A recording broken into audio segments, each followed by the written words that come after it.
Assalamualaikum warahmatullahi wabarakatuh. Perkenalkan, nama saya Nadifa Liana Khairunisa. Saya dari kelas PA 2018, NIM 180 274 100. Di sini saya akan menjelaskan tentang materi teks laporan hasil observasi kompetensi dasar 3.1. Assalamualaikum warahmatullahi wabarakatuh, anak-anak. Waalaikumsalam warahmatullahi wabarakatuh. Selamat pagi semuanya. Pagi. Hari ini kita akan belajar bahasa Indonesia. Sebelum belajar, mari kita berdoa terlebih dahulu, dipimpin oleh ketua kelas Lita. Ya, sebelum kita memulai pelajaran hari ini, mari kita berdoa masing-masing. Berdoa mulai.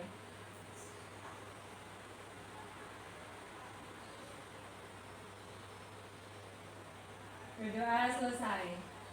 Ya. Hari ini ada yang tidak masuk, temannya siapa? Ada. Siapa temannya yang nggak masuk? Saya absen dulu ya. Ali, Bu. Iya. Kemudian ada yang alasannya apa ya? Ali, ada yang tahu? Sakit, opname. Oh iya. Jadi materi hari ini teks laporan hasil observasi. Ada yang tahu nggak sih apa yang dimaksud dengan teks laporan hasil observasi? Saya, Bu. Ya, Devi, apa? Teks laporan hasil observasi adalah teks hasil dari pengamatan. Nah, betul, pengertian dari Devi. Saya akan beri penjelasan lebih detail ya. Jadi, teks laporan hasil observasi yaitu sebuah teks berisi penjabaran umum atau laporan hasil yang merupakan suatu pengamatan. Jadi, ini bersifat inovatif, komunikatif, dan objektif. Di sini ada yang tahu nggak apa yang dimaksud dengan objektif? Ya, siapa namanya, Mbak? Oh ya, Mbak Rara, silakan. Bersifat objektif mengenai keadaan yang sebenarnya. Nah, betul. Dari yang sudah disebutkan Mbak Rara tadi bersifat objektif, maka saya akan lanjut mengenai ciri-ciri umum dari laporan hasil observasi. Baik, saya akan membuka PPT terlebih dahulu ya.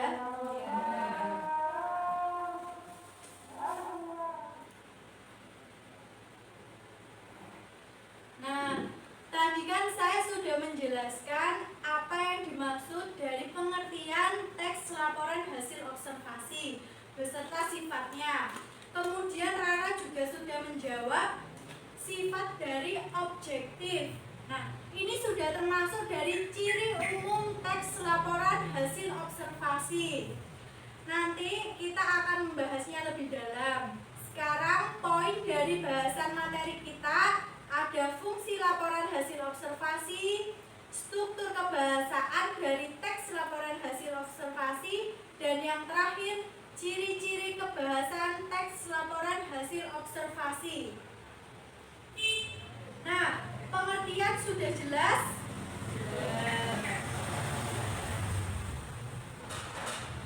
Karena setiap informasi yang didapat juga harus disajikan atau ditulis secara objektif dan sesuai fakta yang sebenarnya. Tidak boleh dibuat-buat atau tidak menurut opini sang penulis, serta dapat dibuktikan kebenarannya. Kemudian, ciri umum teks laporan hasil observasi. Yang pertama, bersifat objektif. Penulis tidak memihak orang atau pihak tertentu. Jadi, tadi kan sudah dijelaskan objektif ya. Yang kedua, ditulis berdasarkan fakta penulis. Harus memberikan hasil pengamatan berdasarkan data yang sebenarnya. Ada yang tahu maksud dari fakta itu apa? Saya, Bu. Ya, siapa namanya? Lita. Nomor absen berapa? 30. Oh, 30. Ya. Apa? Jadi fakta itu yaitu kenyataan atau sesuatu yang benar-benar ada atau terjadi. Ya, benar sekali yang dikatakan Lita. Jadi fakta itu yang benar-benar terjadi. Dari subjek yang kalian pilih dalam laporan hasil observasi, kalau fakta tersebut objektif memang jelek, berarti kalian harus mengatakan jelek karena sesuai dengan keadaan yang sebenarnya. Ya? Ya. Yang ketiga, teks bersifat khusus atau spesifik. Penulis harus melaporkan hasil pengamatan secara jelas pada suatu permasalahan dan tidak membahas hal lain di luar permasalahan tersebut. Yang ketiga, teks bersifat khusus atau spesifik. Jadi, penulis harus melaporkan hasil pengamatan secara jelas pada suatu permasalahan dan tidak membahas hal lain di luar permasalahan tersebut yang tidak tepat. Hayo Lili sama Devi ngomong aja, nggak boleh ya didengarkan gurunya di depan. Nah, yang nomor 4, ditulis secara lengkap dan tidak mengandung duga-dugaan. Jadi semuanya itu harus berdasarkan fakta, data yang benar, sebenar-benarnya. Tidak boleh mengandung apa? Dugaan. Nah, pintar. Selanjutnya, fungsi dari laporan hasil observasi. Yang pertama, sebagai laporan pertanggungjawaban dari sebuah tugas atau kegiatan pengamatan. Yang kedua, sebagai sumber informasi yang akurat dan terpercaya karena disusun berdasarkan data dan fakta. Yang tadi sudah paham Ibu jelaskan tentang ciri umum beserta pengertiannya? Nah, yang ketiga ada fungsi laporan hasil observasi. Jadi, yang pertama, sebagai laporan pertanggungjawaban dari sebuah tugas atau kegiatan pengamatan. Jadi, artinya apa? Jika kalian diberikan tugas untuk mengamati dan fungsinya dapat memberitahukan ke pembaca, maka fungsi dari LHO yang pertama ini bahwa kamu bisa melakukan pengamatan. Jadi kamu diberi pertanggungjawaban atas tugas tersebut. Paham? Paham. Yang kedua, sebagai sumber informasi yang akurat dan terpercaya karena disusun berdasarkan dengan fakta dan data yang benar. Di sini kalian harus mencari yang informasi yang terpercaya dan berdasarkan fakta. Sudah jelaskan tadi yang Ibu jelaskan tentang fakta? Yang ketiga, sebagai sarana untuk mendokumentasikan hasil kegiatan observasi.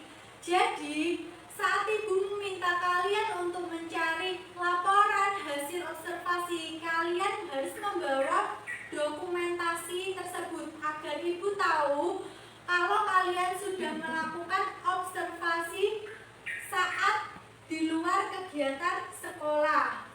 Paham? Di sini fungsi laporan hasil observasi. Paham.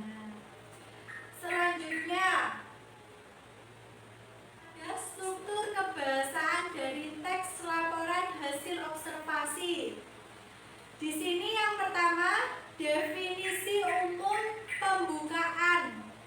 Berisi tentang pengertian yang dibahas. Contohnya apa sih definisi umum pembukaan? Seperti kata adalah, merupakan, ialah, yaitu, yakni. Ya, sudah paham ya? Yang kedua, ada deskripsi bagian berisi gambaran tentang sesuatu. Contohnya, saat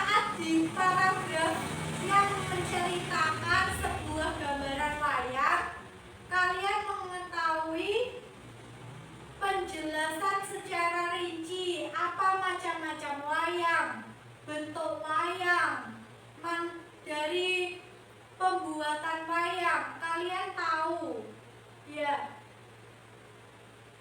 Yang ketiga, deskripsi manfaat berisi ringkasan atau kegunaan. Jadi deskripsi manfaat berisi ringkasan ini seperti halnya contoh dari wayang. Wayang itu manfaatnya apa sih, Bu? Yang pertama, media pembelajaran. Yang kedua, media hiburan. Nah, dari media hiburan ini bisa membawa masyarakat untuk melihat kebudayaan Indonesia, asli dari Indonesia untuk tetap dilestarikan. Itu manfaat yang pertama. Yang kedua, media pembelajaran. Apa sih manfaat dari media pembelajaran ini? Yang pertama, bisa meningkatkan semangat belajar siswa karena guru membawa media pembelajaran agar siswa lebih aktif dan guru lebih kreatif. Paham di sini manfaatnya? Paham. Jangan diem dong, dijawab ya anak. Iya. Yang terakhir, simpulan. Nah, simpulan ini secara keseluruhan dari semua isi teks laporan hasil observasi. Ya. Iya. Nah, selanjutnya kalian buka halaman 16.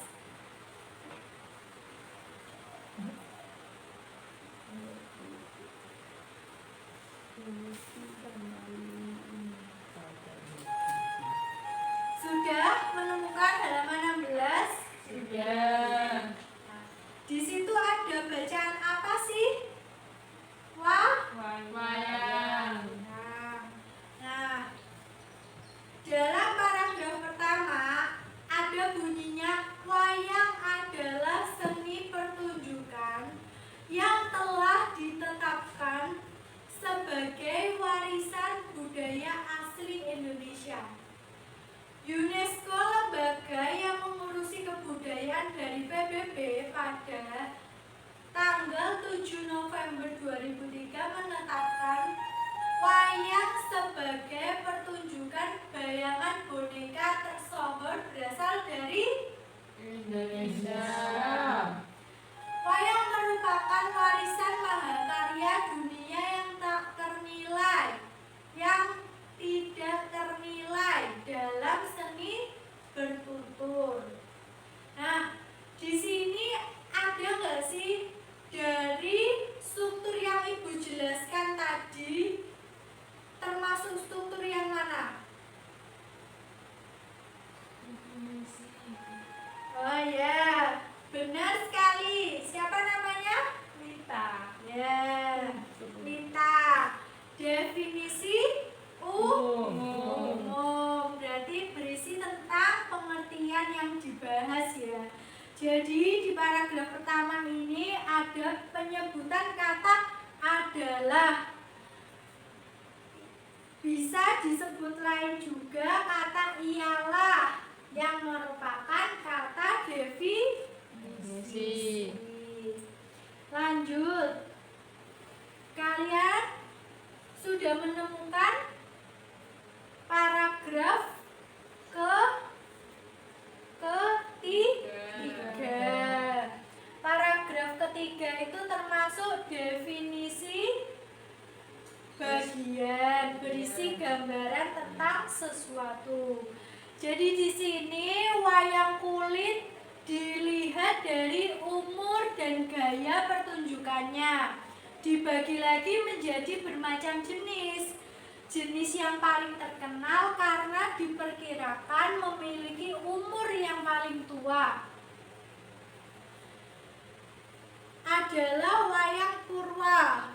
Purwa berasal dari bahasa Jawa yang berarti awal. terbuat dari kulit kerbau yang ditata dan diberi warna sesuai kaidah pulasan wayang pendalangan, serta diberi tangkai dari bahan tanduk kerbau bule yang diolah sedemikian rupa dengan nama campurit yang berisi atas puding dan gambit. Nah, ini termasuk deskripsi bagian berisi gambaran karena di sini sudah dijelaskan tentang asalnya wayang dari mana, cara pembuatan wayang, wayang jenis paling tertua. Di sini sudah menyeluruh tentang gambaran wayang tersebut. Nah, selanjutnya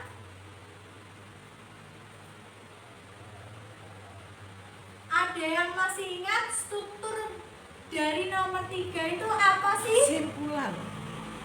Apa? Yang ketiga, anak. Manfaat. Nah, manfaat. Benar sekali, Lili ya namanya. Devi, Bu. Ayo Lili, ya. Manfaat benar sekali. Jadi di paragraf terakhir, ayo coba dilihat paragraf terakhir. Semua jenis wayang di atas merupakan wujud ekspresi kebudayaan yang dapat dimanfaatkan dalam berbagai kehidupan, antara lain sebagai media pendidikan, media informasi, dan media hiburan. Nah, sudah saya jelaskan ya tadi, manfaat dari wayang itu apa. Jadi itu bisa termasuk dari deskripsi manfaat berisi ringkasan serta kegunaan. Ya. Nah, selanjutnya ciri kebahasaan teks laporan hasil observasi. Ini dari semua materi ini yang terakhir ya anak-anak, ciri kebahasaan teks laporan hasil observasi.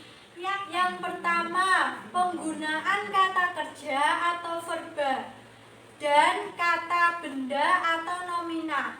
Nomina ini berfungsi sebagai subjek atau objek pada paragraf pertama dan menggunakan frasa, sedangkan predikat banyak menggunakan kata.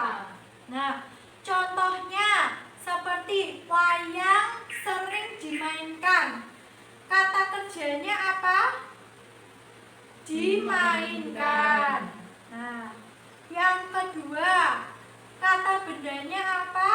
Wayang. Nah, seperti itu ya anak-anak. Iya.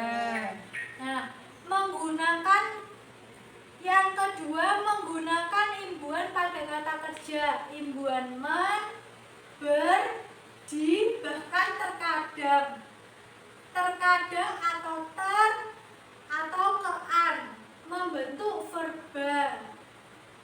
Imbuhan pen, per, pean itu masuk pada nomina. Contohnya bisa imbuhan ber seperti bermain. Kata dasarnya main, kemudian diimbui ber. Yang ketiga, terdapat kalimat definisi, yaitu kalimat menggunakan verba definitif dan kalimat deskriptif, yaitu kalimat yang menggunakan verba sebagai deskriptif. Nah, terima kasih anak-anak ya. Ini PPT dari Ibu. Untuk tugas selanjutnya, kalian tulis ya, Ibu beri tugas kelompok 3 orang ya. Ya. Yang pertama ditulis ya anak-anak.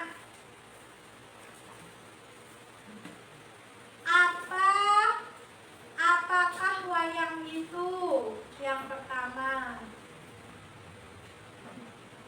Yang kedua, apa fungsi dari pertunjukan wayang? Berapa jenis wayang berdasarkan pembuatannya? Keempat, apa yang dimaksud wayang suket? Nah, kemudian yang keberapa ini tadi? Keempat ya. Kelima, laporan digolongkan pada teks hasil laporan observasi. Mengapa? Kemudian minggu depan tugas ini dikumpulkan kepada ibu, satu kelompok 3 orang, dipresentasikan ke depan ya anak-anak. Ya. Nah, terima kasih.